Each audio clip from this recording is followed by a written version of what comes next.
Hello everybody, this is something I've been dying to test and try for so long in fact that I've just had some silicone kind of sitting around and waiting. So I finally got some gloves and I'm ready to give it a try. These are DIY silicone molds. So I just got this 100% silicone for I think $6 or $7 off of Amazon. A nice big $1 thing of cornstarch from Walmart and some gloves, of course, for safety. Man, these things were hard to figure out. They didn't come in sizes and I thought they'd come too small, but I eventually got them to work on my teeny tiny hands. So with that all done, I tried following the directions to kind of squeeze this out. I obviously don't have a caulking gun, so I just kind of tried to squeeze it out, and that 100% did not work no matter how many times I poked the foil on the inside. Eventually I squeezed so much that the bottom basically popped off, so I just rolled with it, scooped some silicone out, just a small amount because I'm only doing a tiny mold, and just kind of recapped it. Yeah, that'll do. Don't roll away. And there we go. Alright, so next I'm going to be taking this cornstarch. I have it labeled specifically for all of my varying crafting activities. And I need to get a spoon. Just kind of took a heaping spoonful and popped it on top of that little amount of silicone that I had. And now I'm basically just going to kind of start mushing them all together. And this is really why I wanted to have these gloves on, not really because I'm nervous that it's, you know, terrible for me or whatever, but mostly because I really didn't want to have to deal with all this sticky silicone.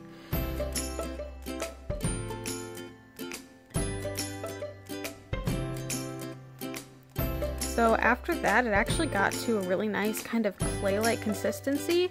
Just kind of smushed it around a little bit to make sure it wasn't kind of cracking or falling apart all too much. I rolled it into a nice ball to test it out just a little bit.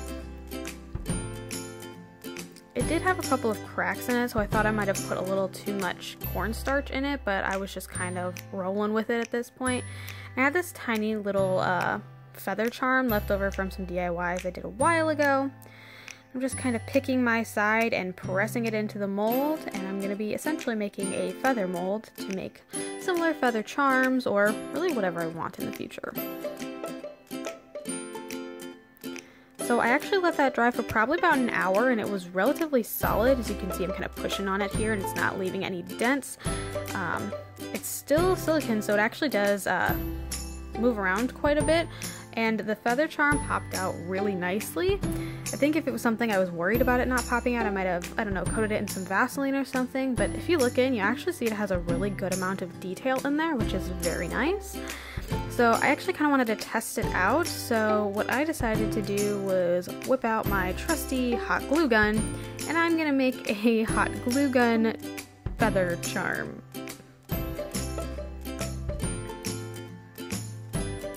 So I definitely overfilled it a little bit, but I think it still demonstrates well enough.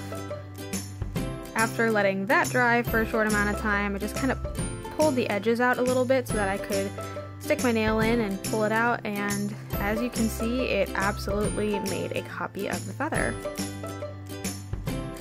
So I would definitely say that this works, and I would try it again if I was trying to make a lot of things in bulk, I suppose, or if I needed something like that.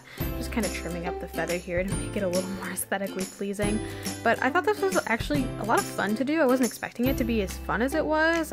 You never really get to kind of play with this kind of stuff unless you're really into slime or something, but this was new for me and I thought it was super cool and I really wanted to try it out. So thanks so much for watching. If you like what you saw, feel free to like and subscribe, and maybe I can see you again in another video. So, see ya!